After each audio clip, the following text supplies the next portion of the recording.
If you had to listen to one song the rest of your life, what song would that be?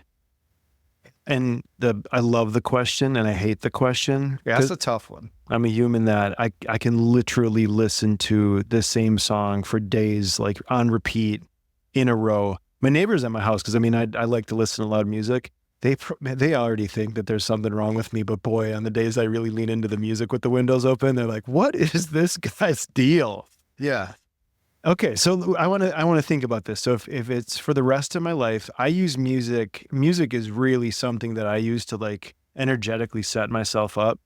So I think the criteria in my mind are it's going to have to be something that like I'm going to be able to listen to and love the message. So that's the first thing. Second part is it's got to be, I mean, audibly it should be done well. So it's got to be a great timeless song. In my mind, I'm in between like Incubus, Radiohead, and then only because I'm seeing him, and I think he's a great singer-songwriter, Stephen Wilson Jr. But I got to think to narrow in the song. What's yours? What do you got? Man. Your musical understanding too, like your Rolodex of this, like mine is pretty limited. Like you have I love rock music. Rock music's my thing, but do I want to listen to a rock song the rest of my life? Like it needs to be something. I want a little bit of energy. I have, the first thing that comes to mind is really, really strange. 24 Karat Magic by Bruno Mars. I don't know. It's just, every time it's like, put your pinky raise up to the moon. I'm like, okay, I don't know what that means, but it's cool. The other song, I think this is my all-time favorite song, is Slow Dancing in a Burning Room by John Mayer. That guitar intro, it never gets old. See, that's what I mean. Like, it's going to have to be something that like it connects so much to you and you're like, will I ever get sick of this? I'm going to go final answer, and I'm manifesting a really beautiful experience seeing him live this week. Stephen Wilson Jr., For What It's Worth. Final answer, track 17 on his newest released album. Yeah, who does 17 tracks? How many is on that record? Like 20 something. Yeah, that's ridiculous. Like, and they're all bangers. Yeah, that they are all good. Most people are probably like, who is Stephen Wilson Jr.? Go check him out. Like, I'm not a huge fan of country. I don't even know I guess he is country, but just lyrics beautifully written. The music is really, really great. And he writes his own stuff too. So as a musician, I have mad respect for somebody that does that. Man, what would I go with? Slow Dancing in the Burning Room, such a great timeless song. But 24 Karat Magic just gets me going. I think I'm going to go 24 Karat Magic. Dude, I feel like you had that like so fast, and it's only because I happen to know that it is your like in the pocket, if you have to, when it's the right moment, karaoke song. Yeah, I hate karaoke. Again, I'm a musician, so I hate karaoke because unless people are like really hammered and like they're just making fool of themselves, then I'm in. Yeah, but when people are actually trying, I'm like, who wants to see that? Who are we doing? Yeah, what are we doing? I've never done karaoke. Well, I can't say I've never done karaoke. I was actually at an event. I didn't have the microphone in my hand. I was dancing in the back, and I was trying to be a team player. And what was the name of the song? It was the Yin Yang Twins. Oh, yeah. The lyrics came up on the screen, and I didn't know what the lyrics were. And I was like, oh my Lord, I've never seen those words in my life.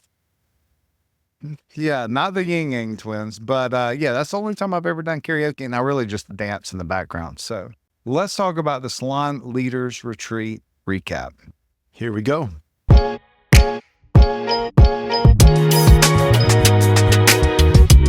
All right. Hey, everyone.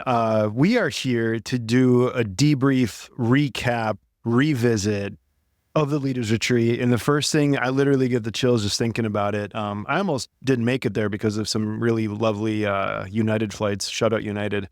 Can we do that? Yeah, we can do that.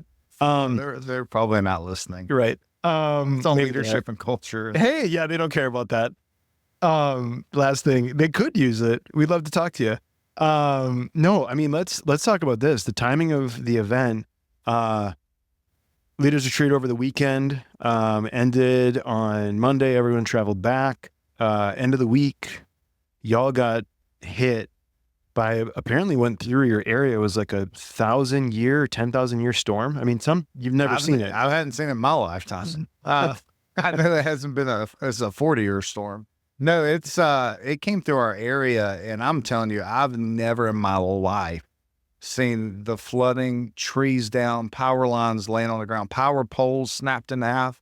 And really, I mean, if you look at the whole scope of things, like we were lucky because Asheville and Western North Carolina I mean, just there are towns that are just got decimated. Like they're like Chimney Rock is not there. Yeah. The houses, what basically happened, if you haven't followed the news, is the Western North Carolina's mountains. So when they get all that rain, in Florida, it will come up and then it will go back out to sea. Well, they come down these rivers and they just got huge and wide, and we're taking houses and 18-wheelers down. And it's really crazy. I have a friend that works with the news channel, and he was up there and he would post things on Facebook, and it was just, it was like, this is really happening. Yeah. And yeah, I mean, we had someone come to the event who's from Asheville, and we were messaging her to see how she's doing, and we didn't hear from her for like 2 or 3 days. She didn't, cell service, like even where we were, was almost non-existent. Oh, it was ridiculous. Yeah. It would it was like talking to a robot when I would talk to you on the phone. Yeah. Yeah. It was like, oh, we had to go to the top of our neighborhood to get service, but she is thankfully okay. She is without water. It's October 14th and she's still without water. So it's a very, very sad thing that happened. And yeah, it happened just a few days after the leaders retreat. So I didn't think about it till afterwards, but it's like, man, like what would have happened if we would have had it a week later? Mm-hmm. Oh, I mean, canceled. Yeah. So, the part that I think is really interesting, talking about the impact of something like that, I actually have a really interesting comparison to the experience of a leaders retreat. And what I mean by that is, when there's a natural disaster that hits, everyone will, we help each other out, right? And another thing that I witnessed within the leaders retreat was, everyone came in with what was their struggle or struggles, within their leadership journey or within their organization. And, I think one of the most beautiful things about, these aren't gigantic groups of people, under 40 people. But the intimate conversations in community that I saw at the leaders retreat with people just like, hey, you know what? I might not have that same struggle as you, but I've been there before, and you're going to make it through that. Right. So I think it's kind of interesting, on the front side of going into such a natural disaster and, how people will show up for each other. I feel like I saw a lot of that going on at the leaders retreat. Yeah. The one thing that when people went around the room at the end and we were saying, hey, like how did this retreat impact you? And the one word that people kept saying is, hey, this is real. Like, it was great to be around real salon owners. It was great to have real speakers. And I think they meant real as like in every industry, there's unauthentic. Yep. Inauthentic. Oh, inauthentic. Man, I'm bad at English too. So that was a good day for me. But, it's for them to say, hey, this is real. And the majority of them took up coaching and, you talk through finances and talk through pricing structure, which you're a wizard at. And they realize, wow, my pricing isn't where it really needs to be. Have you met with a salon yet that has their pricing where it needs to be? No, and not a one. And I think the part that I think is interesting is when I'm having those first conversations and really dissecting the beginning and laying a good foundation so that the salon owner can have a good understanding of some of the decisions we have to make. When I'm watching these light bulbs go off, I literally, if I'm on a Zoom call, I can see it in their face of like, wow, I've been in business for this long and I've never, because here's the thing at the end of the day. It's a lot of simple ideas that are brought into a big picture formula that's highly complex, right?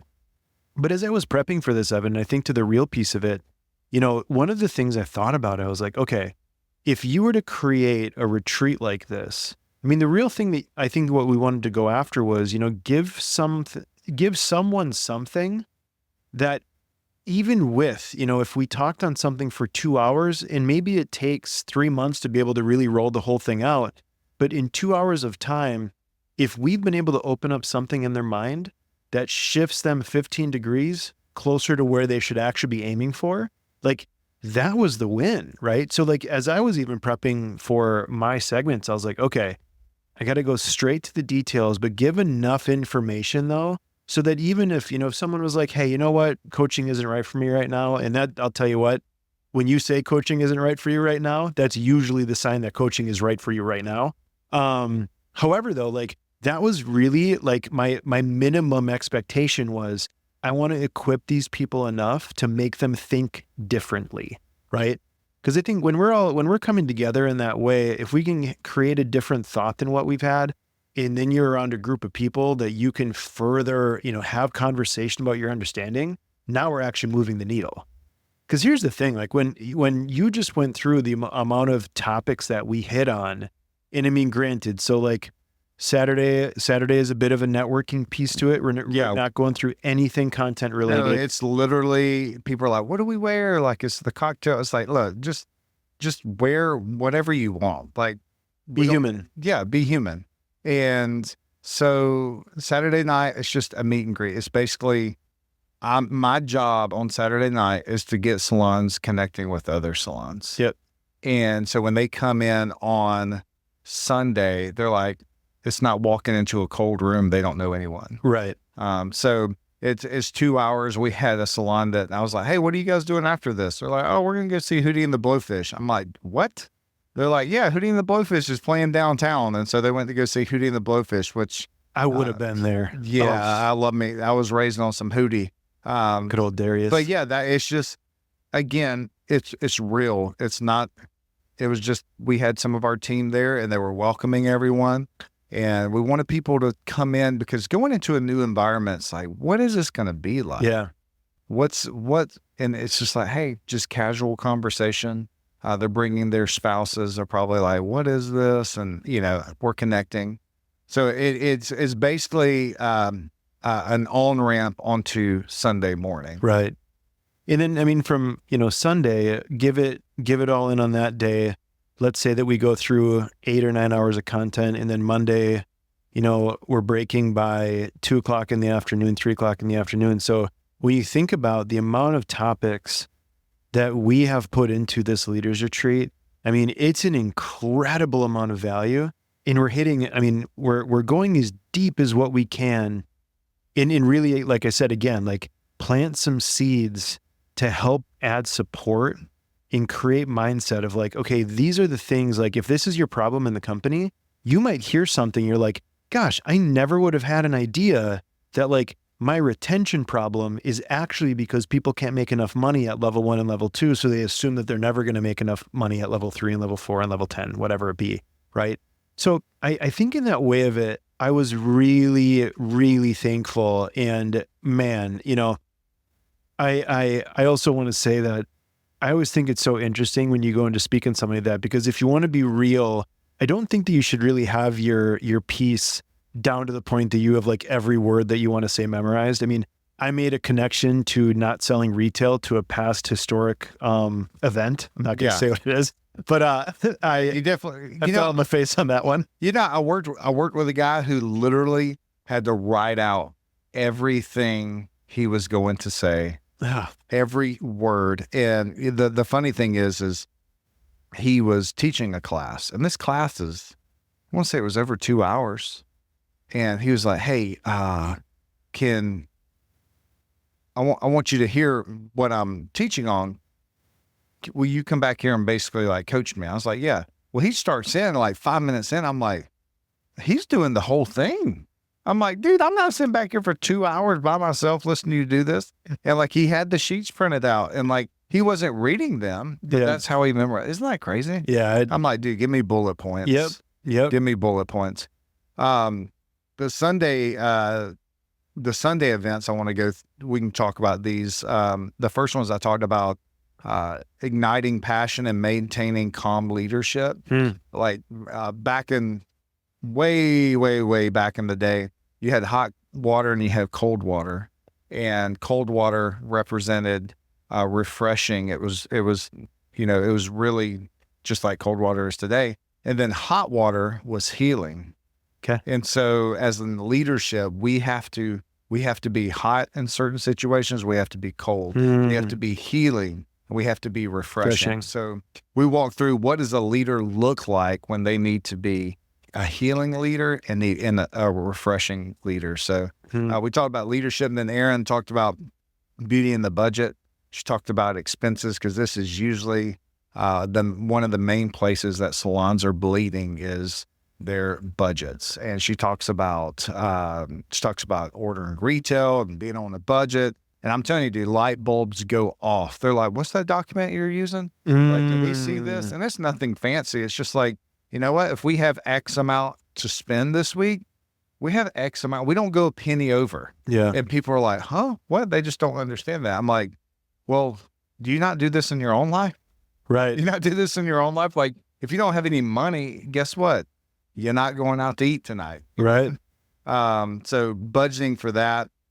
And then we talked about culture in the afternoon, and talked about use a plant and how culture and growing plants. All plants are different. Some need sunlight. Some need more sunlight than others. Some need more water than others. And then on Sunday afternoon, everyone's favorite part is the roundtable discussion.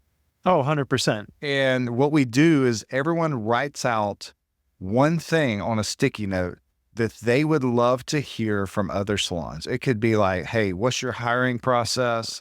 How are you marketing your salon? What do you do with toxic employees?" And they bring those up to the front as we take a break, and I cipher through those. I'm like, we're not doing all these, because some of these are very specific, like, how would you pay your employees? I'm like, hey, we're fine. We'll answer that. Yeah. But it was really great to get some insight. What do you do for new guests?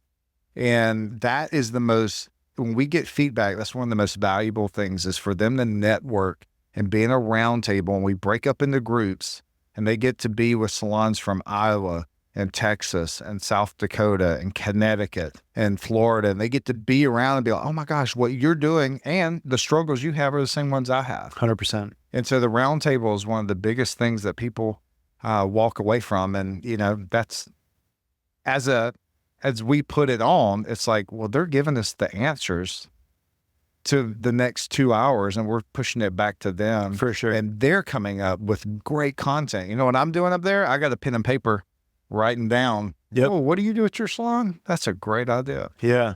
Well, and I think, the part that makes it really special within a retreat, I mean, I've done, retreats and intensives and everything of that nature.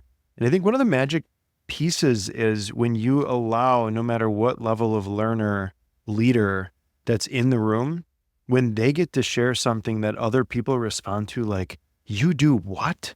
Unbelievable," right? Yeah. And I think like that experience as a human, because I mean, everyone showed up there, obviously, like they're aware that as leaders, I mean, I think when you sign up for a leader, you might in my opinion, I think that you should think about it as like, I'm also signing up to be an infinite learner, because I'm never going to be done mastering this, right? And just when you think you've got it, the world deals you a little slice of humble pie, right? And then you realize like, okay, cool. Well, thought that used to work really, really well. Turns out I have some learning to do, right?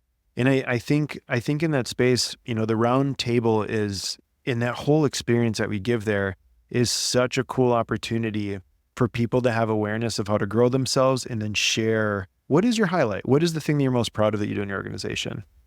Yeah, I think because I didn't know about leadership till I was in my late 20s, but I've heard this recently, you'll know, but we're not going to put them on blast. But we were talking to someone in the industry, and they kept talking about how everything was wrong in their salon, and it was everyone else's issue. This person's a salon owner. It was everyone else's issue. And I'm like, no, honey, it's your issue. 100%. You are the leader. My wife just posted on Instagram, she said, as a leader, You never take the credit and you always take the blame.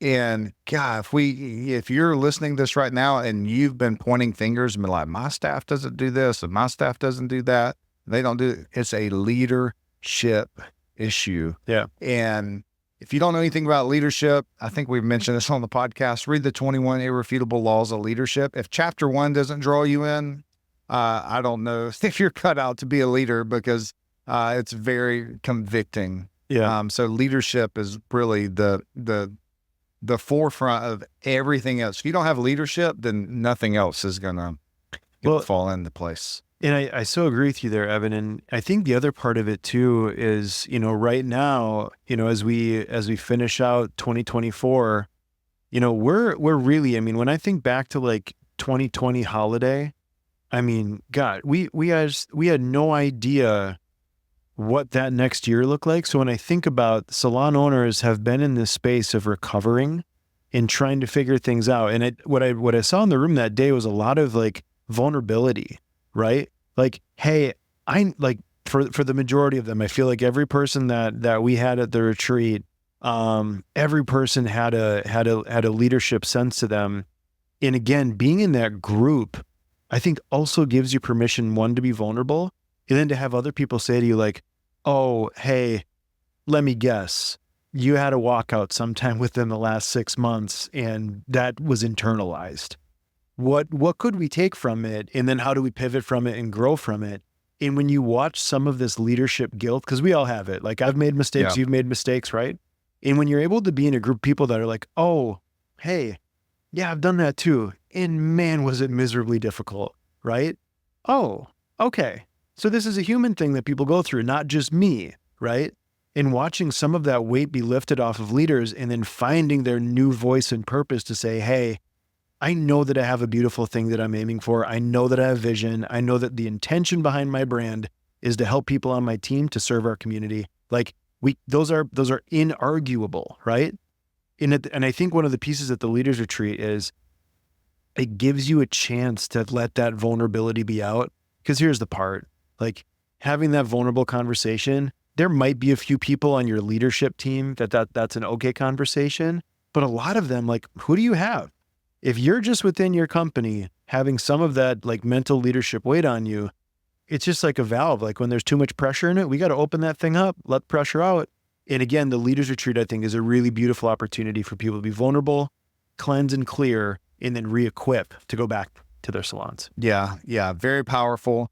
We are doing Leaders Retreats. We have one in February, which is exclusive to a certain distributor. And then we've got one in May.